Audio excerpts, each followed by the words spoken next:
2 septembre 1998, Notre-Dame du Bon Conseil, affrontement entre les bœufs et les cochons. Rififi dans l'Arche de Noé ou escarmouche entre la SQ et les éleveurs de porc. Plus de détails au cours de l'émission. Un enfant se pique accidentellement avec une seringue à Lanoret. Morale, Lan n'aurait pas dû la laisser traîner, la seringue, là.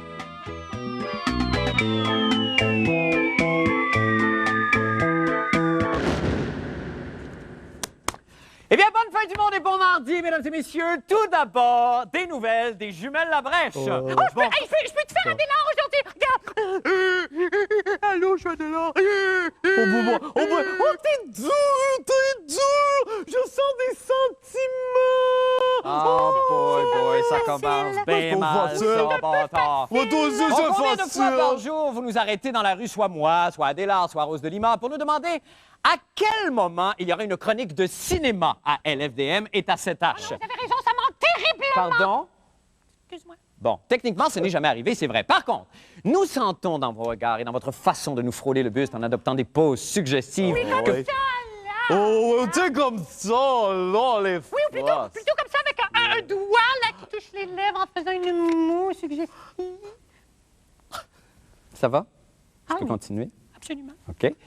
Que vous brûlez de savoir ce que nous pensons réellement de films tels que, je sais pas moi, Marie en je ne sais quoi ou du Docteur Dolittle, par exemple. Nous, de Robert Lepage. Ben oui, voilà. Voilà. Eh bien, peuple de pétasses, vos demandes ont été exaucées puisque nous amorçons dès maintenant notre chronique LFDM est au vu. Bravi! Yes! Et nous commençons immédiatement avec un premier film intitulé Armageddon! Non! Oh non! Non, c'est un beau film européen comme Homer, la dernière Odyssée de Fabio Carpi, dont d'ailleurs Huguette Roberge dans la presse en dit le plus grand bien. Ah, ouais. Oui. Alors, c'est l'histoire d'un vieil écrivain aveugle qui parcourt le monde avec sa jeune compagne et qui tombe amoureuse d'un fringant torero. Ah, ouais. Oui. Claude Rich est impérial, mais je trouve que l'ensemble est littéraire et sentencieux. Un senteux! Sentencieux! Alors là, moi, vous savez, je donne comme ça, je donne 3 popcorn. Oh non, mais j'ai tellement pleuré, là, je me Bon, suis ok, fait c'est mal au correct. poignet. Est-ce que c'est possible d'en voir un extrait? Non, on peut pas avoir un extrait, mais on peut vous en Oh, faire mon un Dieu. petit bout, par exemple. Alors, Adélaïde va faire le torero et moi, je vais incarner la jeune compagne. Alors, je me promène comme ça dans la campagne et je jette des regards très intenses autour de moi. Olé! Olé! Non, mais ça parle pas beaucoup là-dedans. Et là, j'aperçois le torero qui me regarde avec ses yeux de braise. Je m'approche et lui... J'en fais un peu plus! Franchement! on dit ça! C'est ça qui arrive. Oui, pour vrai. Il s'y attend pas du tout. Puis là, c'est une grande scène. Ça symbolise, je dirais... L'urine! Non, pas l'urine, plus Non. l'euro, comme... Bon, excusez-moi, là, le finalement, philo, vous l'avez pas vu ni l'un ni l'autre, là. Non, pas en pas tout, tout. mais j'ai beaucoup aimé ça. Je rajoute un petit popcorn. Oui, je rajoute un popcorn. C'est Oh pourri, my- hein? Encore un flop monumental. On est pourri! Bravissimo! Bon, alors chantons, avant que je ne perde patience, le thème de ce film Homer. Il n'y a pas de thème dans la mer. Ben, une chanson de Grise d'abord. Ben là, Ben c'est là, quoi le c'est pas le rapport, là? rapport. Mais non, mais c'est parce que dans le film, à un moment donné, Ouais. il y a... Non, il n'y en a pas de rapport. Ça, je pensais. Oui, OK, let's go. 3, 4. Summer lovin' had me a blast. Summer lovin' happened so fast. I met a girl crazy for me. I met a boy as cute as can be. Summer days drifting away to summer nights. Well, tell me more, tell me more. Did you get very far? Tell me more, tell me more. Like, does he have a car?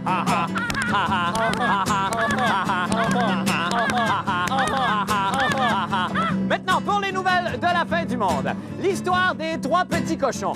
Nif, nif, naf, naf et nouf, nouf vivaient sur le bord de la Vin. Ouais! Ils s'étaient construit une jolie porcherie de paille, une de bois et une de briques avec de jolis jardins. Ouais! Arrive le gros méchant loup, le ministre de l'Agriculture, des Pêcheries, de l'Alimentation et des gna-gna-gna-gna-gna, Monsieur Guy Julien. C'est ça! De son souffle puissant, il a essayé de déloger les 3 petits cochons ce matin. OK, ça fait, ça fait. Ben non, mais c'est parce que là, tout à coup, je réalise que c'est un drame, que c'est plus drôle, le party est fini, là, il faut travailler. C'est pas drôle, cette affaire-là. Ben Mais non, non, mais quand c'est même, pas on ça, fait c'est juste drôle, une mais espèce de Ben, je joke. m'excuse. Ben ouais, ben là. Alors, la suite de l'histoire nous sera racontée par tante Jean-René Dufort. Franchement. Mais là, si je peux me permettre... Ne me menace pas! Oh boy. La question de me menace, je peux pas... Jamais! Même pas un tout petit... Non! Mais j'entends le chez ma mère! Puis moi, je vais faire poupée! C'est le départ sur la 20, une autre palpitante mission à accomplir pour la SQ. Salut! Mon nom, c'est Rodolphe le cochon. Je suis calé jusqu'aux essieux dans la boîte, puis moi vous dire, ben franchement, je m'en calisse du conflit avec les producteurs de porc. Je me lève un matin, ça à 20, puis v'là-tu pas qu'il y a d'autres cochons qui veulent nous piquer à la place? Ben tabarnak, va falloir qu'ils travaillent pour me décoller d'ad-là. Pis c'est pas nos producteurs nous ont défendus ben gros, sont sauvés à seconde que les cochons verts ont miné sur l'autoroute. Les journalistes nous écœuraient. Juste une petite entrevue. Il veut pas. Posait des questions niaiseuses. Qu'est-ce qui est le plus facile à tasser, un cochon ou un Indien? Un journaliste. Je pense que je vais y aller. Pis moi, pas intimidé pour Saint-Saëns, je leur dormais d'en face. Ça a dû leur mettre le feu au cul, ils ont décidé de nous embarquer comme des cochons.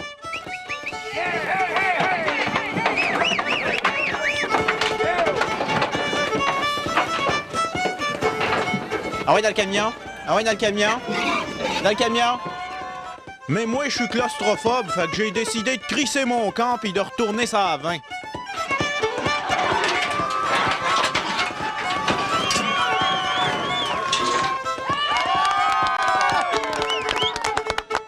Le monde était bien fier de moi, puis même s'ils m'ont repogné tout de suite, j'ai eu le temps de leur laisser ben de la marde aux cochons verts. En tout cas, on se reverra dans votre assiette. Oh my God! Ben, si j'imagine quelqu'un sur une autre chaîne dans un autre pays qui regarde qu'est-ce qui se passe, mon Dieu, au Québec, là. Qu'est-ce qui est hot en ce moment? N'empêche que c'était ridicule ce matin parce que là, il y avait l'escouade anti-émeute qui était là. Oui. À 7 h. Mais, comment. Étiez-vous là ce matin, vous? Ben, Quand- on est arrivé quand les cochons ont commencé à être embarqués, mais c'était ridicule. C'est de voir quel beau pays. Oui. Écoute, tout le monde riait. Oui. Et t'as vu que j'ai sorti... Les policiers aussi? Ouais, t'as vu que j'ai sorti mon accent de Saint-Jérôme? Mais j'ai été. Je pensais que c'était Jean-Claude Germain les premières 30 secondes. Non, j'ai vécu longtemps à Saint-Jérôme, mais on parle comme ça là-bas. Oui, ça ressort Mais vite. tu sais que les producteurs ont décidé de sacrer leur camp de la vin pour...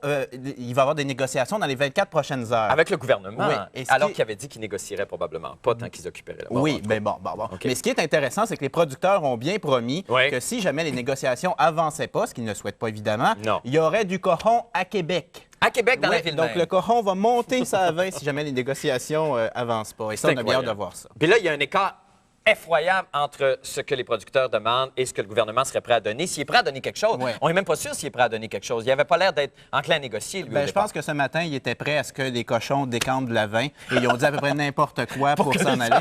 Mais ils vont peut-être revenir. On va voir dans les 24 prochaines heures si le gouvernement tiendra parole. Eh ben, c'est ça qu'on va observer. Oui. Merci beaucoup, Jean-René Dufort. Merci. Oh boy, il sent bon, notre Jean-René. On s'en va faire une petite pause et on revient avec d'autres nouvelles. Restez avec nous.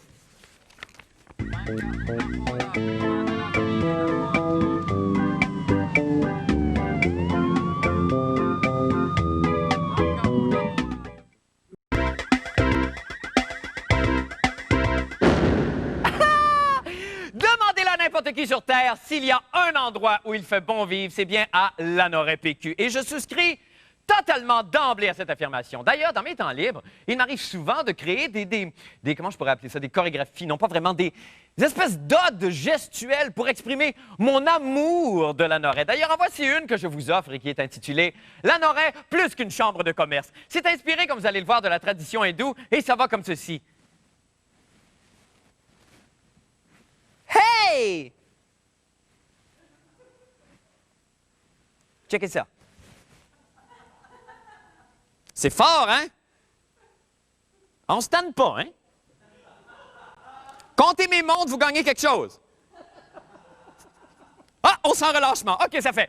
Ah oui, j'en ai des tonnes de chorégraphies comme ça, mais que cette danse m'apparaît macabre aujourd'hui, alors que j'ai appris la semaine dernière que derrière le centre de désintoxication pavillon du nouveau point de vue de Mont-Lanoraie, on aurait trouvé une seringue. Enfin, un jeune garçon se serait blessé avec une seringue. Et là, bien évidemment, il pourrait se retrouver infecté, ce qu'on ne lui souhaite pas, bien sûr.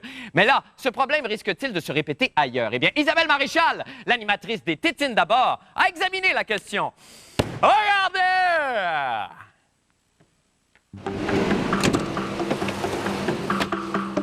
L'incident de Lanoraie a piqué notre curiosité. Y aurait-il d'autres seringues qui traînent?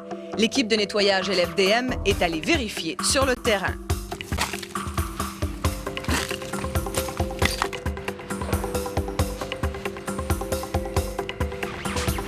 Ça, c'est une seringue utilisée. Shit. J'habite ici, j'ai une petite famille, on a 2 petites filles. Puis souvent, on va jouer dans un petit parc pas très loin d'ici. Puis encore dernièrement, la semaine passée, là, mes filles voulaient jouer dans un carré de sable. Puis là, il y avait 2-3 seringues, ça fait que j'ai dû les avertir.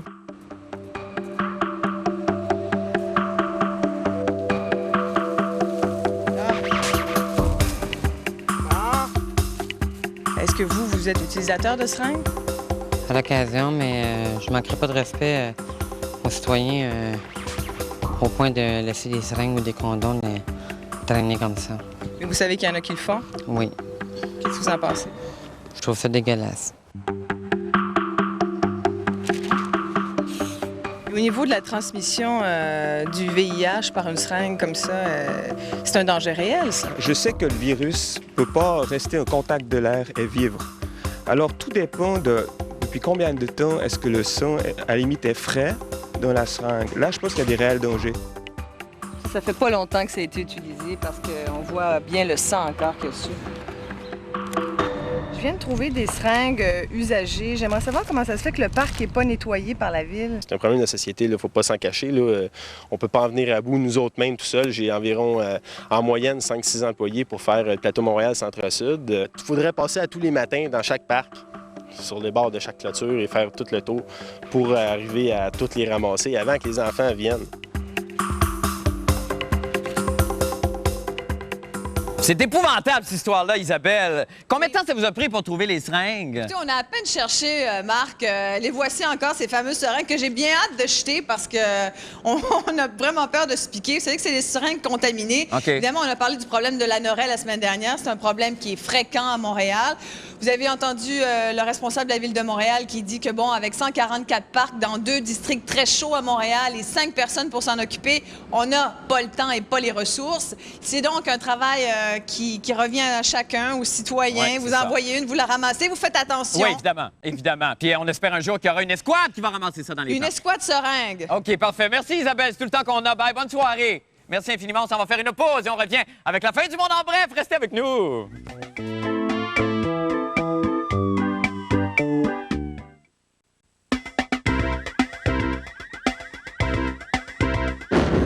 Bienvenue dans la fin du monde en bref. Quand on veut insulter quelqu'un, on peut très bien lui dire ou dire de lui qu'il a les oreilles en porte de grange, un œil qui se glisse de l'autre, les mamelons qui font la split, ou encore une tête de linotte, ce petit oiseau passereau granivore à dos brun qui chante merveilleusement bien, mais qui, bâtard, souffre depuis toujours d'une réputation de petit étourdi.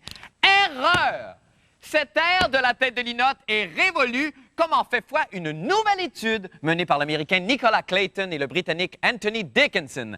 Ces volatiles posséderaient une mémoire dite épisodique qui leur permet de se souvenir du lieu et même du moment où leurs aliments ont été enfouis. Alors, vous avez des doutes? Rien de mieux qu'une bonne démonstration scientifique pour les balayer. En présence d'un canard, nous avons enterré hier sous 3 tas de terre identiques et distincts, premièrement, des vers de terre, aliment préféré des canards. Deuxièmement, du poulet frit Kentucky, le combo A avec du Pepsi. Et enfin, la populaire chanteuse Lara Fabian, habillée en hawaïenne. Alors, voyons maintenant ce qui se passe 24 heures plus tard. Ouais, mais quoi, elle me rappelle plus, moi, mais c'est pas facile, moi, je ne sais plus, moi, c'est pas peut-être lui, peut-être dans ce long-là, je ne sais plus, moi, je me rappelle plus, ah, il va dire, me rappelle plus, ça va être dur,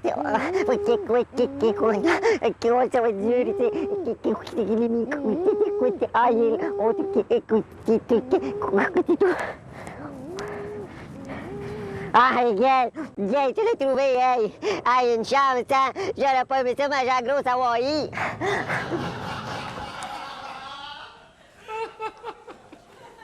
Non, mais que j'envoie un dire après ça que nous ne sommes pas une véritable émission d'information. Eh bien, c'est demain, oui, que débute à Montréal le premier congrès international sur le périnée, qui, comme vous le savez, est cette partie du corps située entre les organes génitaux et l'anus. Environ 2000 médecins, chercheurs et spécialistes se réuniront pour l'occasion. L'événement se clôturera par un grand bal samedi, où les délégués auront le plaisir d'entendre la chanson thème du congrès, « Entre poche et trou de cul », interprétée par nul autre qu'Andrea Bocelli et les Petits Chanteurs de Laval. Les organisateurs ont profité de la cécité du chanteur pour le déguiser en testicule. Mais c'est une surprise.